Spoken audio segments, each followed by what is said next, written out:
Ó ti yá o ká jíjọ máa gbọ́, ó ti yá o ká jíjọ máa gbọ́, Yorùbá World Media ni mò ń sọ o, ó ti yá o ká jíjọ máa gbọ́. Ẹ kú dìde, ẹ kú gbogbo ìgbà lórí Yorùbá World Media. Mo fẹ́ kí our regular brother Dizzyman, bàbá wa Dizzyman, membership wa ó tún ti ṣí padà o. Ẹ bá wa tún ṣe kí ni, ẹ tún bá wa ti ọwọ́ bọ membership yẹn. Bàbá Dizzyman a kí yín, ẹ kú ìnáwó, ẹ kú gbogbo ìgbà ní orí Yorùbá World Media. A kí Mr. Ọlátúnjí T-boy, ẹ̀yin náà ẹ kú gbogbo ìgbà Mr. Ọlátúnjí, gbogbo ìgbà náà la máa ń rí yín lórí comment section. A kí Mr. Voltage, ẹ kú ìdìde, gbogbo ìgbà náà la máa ń rí yín ní comment section wa. Mo máa ń recognize gbogbo yín, ẹ kú ìdìde, ẹ káàbọ̀ sí orí Yorùbá World Media lẹ́ẹ̀kan sí. Ẹ bá wa share program yìí, ẹ bá wa in fact ẹ pín dé ọ̀dọ̀ àwọn ọ̀dọ́, nítorí pé ọ̀rọ̀ yìí ó kan àwọn ọ̀dọ́ ju àwọn bàbá wa lọ. Àwọn bàbá ńlá wa ó kàn wọ́n ju wọn lọ, ó kàn wá ju wọn lọ, because àwọn ò lè sáré o. Bàbá fún màmá wa Àjíá ní 100 meters kó sá, ọmọ wọn á ti dé láìní kọ́ wọn tó débẹ̀. In fact wọ́n á mi débẹ̀ ni àwọn màmá wa wọ́n dẹ̀ ń dìde, wọ́n ń sọ fún wa pé ẹ̀yin ọmọ ẹ dìde, kẹ́ṣe kí ni, kẹ́ kúrò nínú oko ẹrú. Mo kí Mr. Kazeem Ismail Ọ̀pẹ́yẹmí, mo kí Olúṣẹ́gun Adébóyè, ẹ káàbọ̀ sórí ètò. Màá tún máa pè yín lẹ́ẹ̀kan sí nígbà tí a bá play fọ́nrán yìí. Kí n wá pé brọ́dà mi mass burial for all our bad leaders. Ẹ jẹ́ ká kọ́kọ́ gbọ́ fọ́nrán yìí, ká gbọ́ nǹkan tí màmá wa Àjíá tó ṣẹ̀ṣẹ̀ yànyàn náà ọ̀rọ̀ yẹn tán, kí ó lè yé wa ibi tí àwọn Fúlàní a tún wá gbọ́ àwọn other videos náà nípa nǹkan tí Bíbélì tí Kùránì ń kọ́ àwọn èèyàn nípa pé tí ẹnikẹ́ni bá fẹ́ gbalẹ̀ yín ẹ dúró ṣinṣin, tí wọ́n bá mú àdá wá ẹ̀yin náà ẹ mú àdá dání. So ẹ má jẹ́ ká fi ojú kékeré mú ọ̀rọ̀ tó wà nílẹ̀ yìí o, ẹ̀yin èèyàn wa. Ẹ má jẹ́ ká fi ojú kékeré ká fi mú nǹkan tó ń bọ̀ dùgbẹ̀dùgbẹ̀ tó ń bọ̀ yìí. A ti ń rí àwọn Israel, bí Israel ṣe ní agbára tó bọ́ ṣe ní weapon tó, wọ́n padà bẹ̀bẹ̀ ní o, wọ́n padà ṣe kí ni, Ọlọ́run má jẹ́ ká rogun nílẹ̀ Yorùbá. Wọ́n padà bẹ Iran ní o, wọ́n padà bẹ̀ wọ́n ní kí àwa ìran Yorùbá, máa tún tẹnumọ́ lẹ́ẹ̀kan sí, ká má bàa máa wá bẹ Fúlàní ní ọjọ́ ọ̀la, ká tètè dìde nísìn, ká má sọ pé Fúlàní we are sorry, let us manage 2 acres of our own father's land. 2 acres kò dẹ̀ ní rí bẹ́ẹ̀ fáwa ìran Yorùbá lágbára Ọlọ́run. Ìdí nìyẹn táwa Yorùbá World Media tá ṣe máa ń jáde láti educate, most especially àwọn ọ̀dọ́, ní pé Yorùbá Nation is the only solution and no going back lórí ọ̀rọ̀ Yorùbá Nation ni. Ẹ jẹ́ ká gbọ́ fọ́nrán yìí kí kó tó di pé àgbé brother mi Masbi wọlé, níbi tí Fúlàní ti ń lérí fún àwọn Yorùbá ní pé dandan nǹkan tó wọ́n bá fẹ́ ṣe àwọn máa ṣe ni, tó ń lérí yẹn. Ẹ jẹ́ ká gbọ́. For my people who don't understand Hausa, allow me to translate what this Fulani guy is saying. Wai don an kashe mutane 200 a Benue State shi zai tada hankalin mutane a dunga haya a social media, to kaɗan kuka gani. He says, so because they've killed 200 people in Benue State, that's why everybody is getting angry. Now why are people getting angry now that this one is really small? Ba kun rubuta kun ce za a kori Fulani a ƙasan Benue, kuna dariya. Dama daga dariya sai kuka, za ku shi ubanku a wannan shekara. Za ku shi ubanku. Say neighbor talk say me Fulani live on our land. When they write time, even they laugh. Say from laughter to tears now. Say una go chop una nyash. Mutum 100 shine tarzoma a zuciya. Mu shanu na aka kashe muna. Mutanen mu nawa aka kashe a daji da ruga, duk ba ai komai ba. Ai kashe mutane 100 wallahi ba laifi ba wani abu kuma. Kaɗan ne. Say waiting be 100 people. Say waiting be 100 people. Say because they kill 100 people, now they make una mind the vex. Say, what of their people where they don't kill for bush? How many of their cattle where they don't kill? Say, this one are small thing now. Say, no worry. You get. Kunga wannan a matsayin shi shanuna billahi lazi zan iya in kashe kaɗa guda 150 akan wannan. Ni yanzu. Now he's saying, you see this cow, now see this cow where they here, this young calf. Saying swear to God, saying if he kill like 150 people for this cow. Na dena a yi man laifi in ce sai na tsaya hukuma ko wani abu na yafe. Ba zan taɓa yafewa kuma ana yi man zan rama, ana yi man kuma a matsayina bafulatinin daji. Saying no send, he no go sit down, they wait for anybody. If they're killing cow, he go revenge. Ni yanzu na daina ɓoye-ɓoyen nan in ce ai ba zan kashe mutum ko ba zan yi kaza ba, duka aikin laifi zan iya aikata shi akan wannan. Kisa dai ba kisa da zai gagare ni akan wannan insha.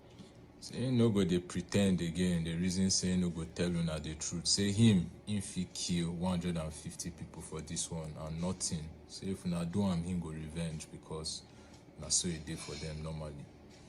So no more pretense from him. This is who he is. Alright, so now don't hear, but you've listened. So what's he saying? He's saying that it doesn't matter where you are from. He can kill for his cattle.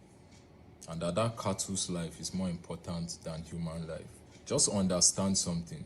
This is not a place where you want to reason, sit them down, explain to them how human lives is better than cattle.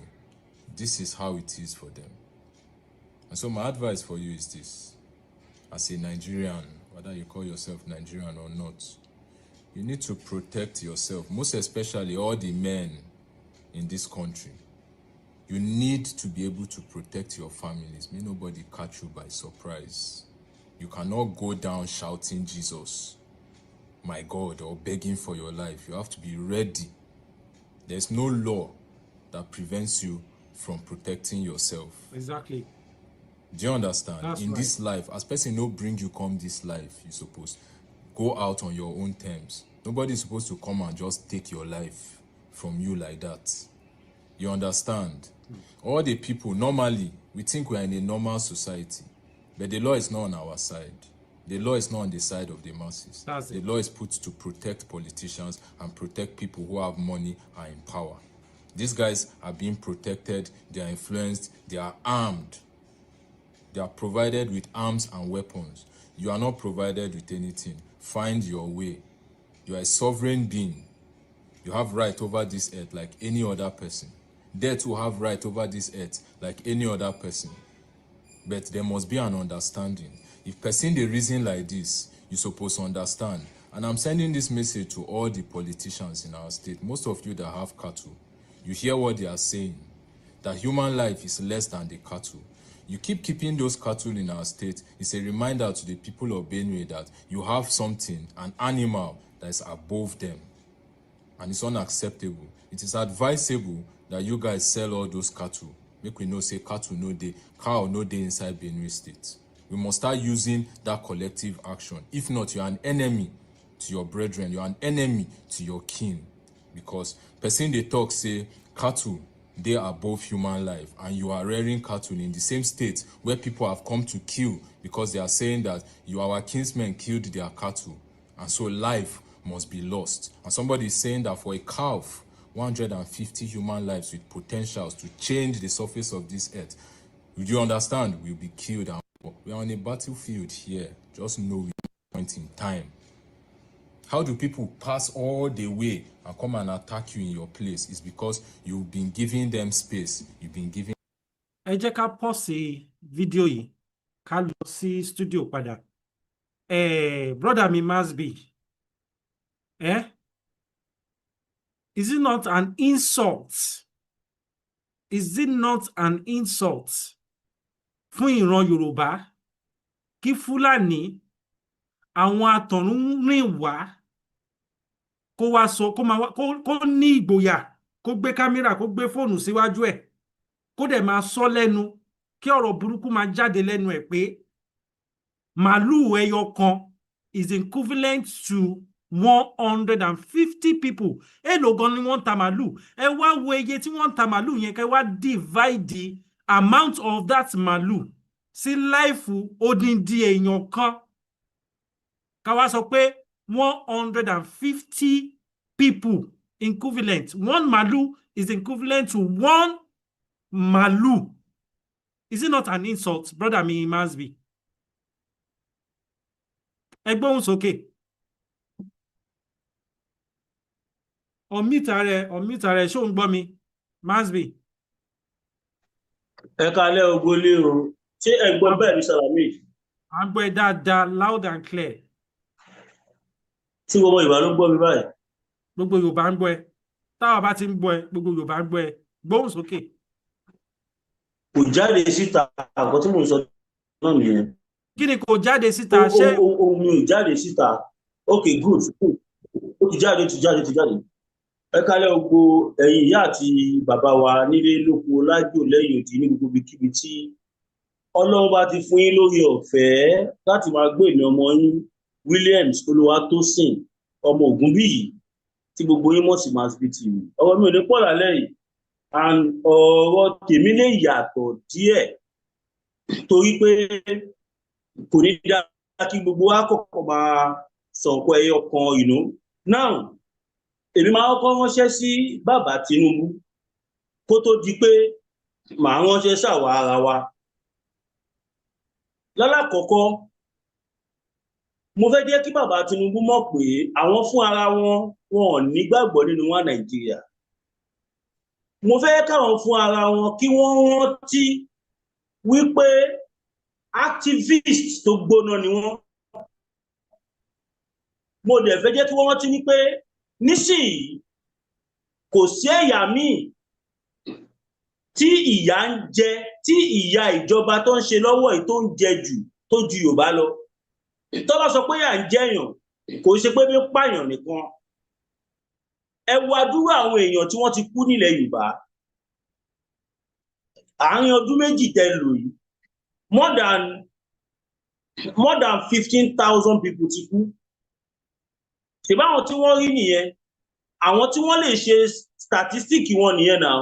Àwọn tí wọ́n lè ṣe statistic wọn kọ́ wọ́n ti lọ nìyẹn. Now mo fẹ́ kí bàbá Tinubu mọ̀ wípé country tó bá sọ pé orílẹ̀-èdè, àwọn nǹkan kan wà tí àwọn èèyàn máa ń consider kó tó plant country. Àwọn nǹkan kan wà tí àwọn èèyàn máa ń consider kó tó plant country, which is 5P. 5P. P márùn-ún. Proper preparation prevent poor performance. Proper preparation prevent poor performance. Ǹjẹ́ wọ́n observe àwọn kìíní kan tó dá Nàìjíríà lẹ̀? No. Wọ́n observe ẹ̀. Ìyẹn ọ̀rọ̀ bàbá Tinubu. Ẹ̀yin ara wa, bàbá mi olóyè Sunday Adéníyì Adéyẹmọ Ìgbòho Òòṣà owó bàbá Dámì ẹkùn ọkọ Fúlàní àjànàkú kọjá mo rí nǹkan fìrí tàbá rere ká ní arérin ẹmu ẹkì ẹran bí ó ẹ̀kọ́. Olóyè Sunday Ìgbòho ti sọ àwọn ọ̀rọ̀ kan sẹ́yìn tó jẹ́ wípé òun ló manifest báyìí. Olóyè Sunday Ìgbòho ti sọ fún wa pé ẹ jẹ́ ká sowọ́pọ̀ ká gbèjà ara wa, ká gbára wa sílẹ̀, ká kúrò lóko ẹrú, kọ́yé pa wá mọ́, kọ́yé jí wa gbé mọ́. Ọ̀pọ̀lọpọ̀ àwa ọmọ Yorùbá tá jẹ́ ọmọ Yorùbá, ọ̀pọ̀lọpọ̀ wa a tẹ̀lé wọn. Nígbà tó dé àárín méjì tó ṣèlú tún dé, a lot of people tún yà lọ. Inú mi wá dùn pé lẹ́ẹ̀ni gbogbo àwọn tí wọ́n tẹ̀lé olóṣèlú lọ pátápátá kò sẹ́ni tí ò tí máa kábàámọ̀ báyìí. Gbogbo àwọn tèmi mọ̀ tí wọ́n tẹ̀lé àwọn olóṣèlú lọ kò tí sẹ́ni tí ò tí ṣépè fún Tinubu tí mo ti fojú mi rí fídíò wọn báyìí. Bàbá wa olóyè Sunday Igboho wọ́n ti fún wa ní solution kan. Solution tí wọ́n wá fún wa ni wípé wọ́n ní kí gbogbo àwa ọmọ Yorùbá ká lọ darapọ̀ mọ́ Ìfẹ́lódún security. Ibi tọ́rọ̀ dé sí a ní láti máa fọ̀rọ̀ pamọ́ fúnra wa mọ́. Gbogbo ọmọ Yorùbá ẹ lọ join Ìfẹ́lódún security kẹ́dẹ̀ lọ dira. Tẹ́bánẹ̀ ní òde Tinubu ẹ̀ ń tọ́ra yín. Gbogbo alágbọ́n nǹkan tí T.Y. Danjuma sọ. T.Y. Danjuma general ni, retired army general. Ẹni tó tún jẹ́ director of DSS, Department of State Service. Chairman wọn ní ká lọ mobilize ara wa, ká bẹ̀rẹ̀ sí ní gbèjà ara wa. Don't wait for any government. Àwọn Fúlàní tẹ̀lé ń wò yìí, ohun tí wọn ò tóra wọn ló ń pera wọn. Fúlàní ò lè mú Yorùbá. Àwa Yorùbá a ò ní ìdìbọn ká tó jà. Ṣàngó á pa bàtà, á pa jọwọ́jọwọ́ etí ẹ̀. Ilẹ̀ Yorùbá la wà. Ibà yóò ṣẹlẹ̀ Haúsá. Ibi ò ṣẹlẹ̀ Ìgbò. Ilẹ̀ Yorùbá láti máa gbálẹ̀ ilẹ̀ mọ́pẹ́. Tílẹ̀ alanu ká gbé gbogbo ọ̀tá Yorùbá mì. Ilẹ̀ Yorùbá la wà. Kí lẹ́ fi ṣeré yìí? Ogun kóró Yorùbá tẹ̀tẹ̀tẹ̀tẹ̀tẹ̀ lóòótọ́ ìbọn da gbogbo àwọn nǹkan ogun da ṣùgbọ́n bó ti wà láyé àtijọ́ ó sì wà bẹ́ẹ̀ nìsín. Ìjà ilé yóò ṣe ìjà Israel àti Amẹ́ríkà ẹni tẹ́ fẹ́ bára yín jà ẹ máa ríra yín. Ilẹ̀ Yorùbá la wà dandan kọ́ ni ká lo ìbọn. Òun làwọn fi máa ń sọ wípé Yorùbá ní ohun tó jù bọ́ lọ. Yorùbá ò níbọn wà ní ohun tó jù bọ́ lọ. Ìwọ ni kó lọ tọ́jú ara ẹ. Má jẹ́ kí pásítọ̀ mi wà tẹjọ́ tó ń wàásù fún ẹ ní church tó bá káṣọ ẹ sókè ẹ̀rù á bá ẹ̀. Ó ń dè tẹ máa bá lára, ó ń dè tẹ máa bá lábẹ́ aṣọ pásítọ̀ mi. Ẹ̀rù Ọlọ́run máa bà yín. Ẹ má jẹ́ kẹ́nìbọ̀dì tọ́ yín o. Ẹ lọ dira. Ẹ má jà sọ pé Sunday Igboho ń bọ̀ kẹ́nìkan. Lóòótọ́ olóyè Sunday Igboho ń bọ̀ ṣùgbọ́n ẹ jẹ́ káwọn lọ ṣe kí ni ká lọ múra sílẹ̀. Ẹ ṣe kí n dákẹ́ bínú. Ó ṣe gan Masbi ohun lẹ ti gbọ́ yẹn. Àwa ò ní bọn alóhun tó jù bọ́ lọ. Àwa ò ní àbí nǹkan tó ń sọ kọ́ nìyẹn. Kí lẹ sọ? Ó sọ pé à ní bọn but a ní tó jù bọ́ lọ. Òun lèmi náà wá fi kọrin pé àwa ò ní bọn alóhun tó jù bọ́ lọ. Ẹ sọ fún wọn Fúlàní alóhun tó jù bọ́ lọ bẹ́ẹ̀ ni. Ọ̀rọ̀ lẹ ti gbọ́ yẹn lẹ́nu Masbi, mass burial for all our bad leaders in Yoruba land, in Nigeria gan. Ẹ wo ẹ̀yin èèyàn wa gẹ́gẹ́ bí a ṣe ń sọ lọ dùgbẹ̀dùgbẹ̀ tó mì lókè kò má gbọ́dọ̀ jábọ̀. Tí ó bá jábọ̀ ṣé àwa táwa ń diaspora àwọn tí wọ́n ń sọ pé dandan ká dá dúró ìjẹ́ wọn ò ní sọ pé káwọn kúkú sin òkú wọn sí ìlú tí wọ́n wà kò dẹ̀ gbọ́dọ̀ rí bẹ́ẹ̀. Ìdí nìyí tí gbogbo diaspora ṣe ń clamor fún Yorùbá nation. Wọ́n dẹ̀ ń sọ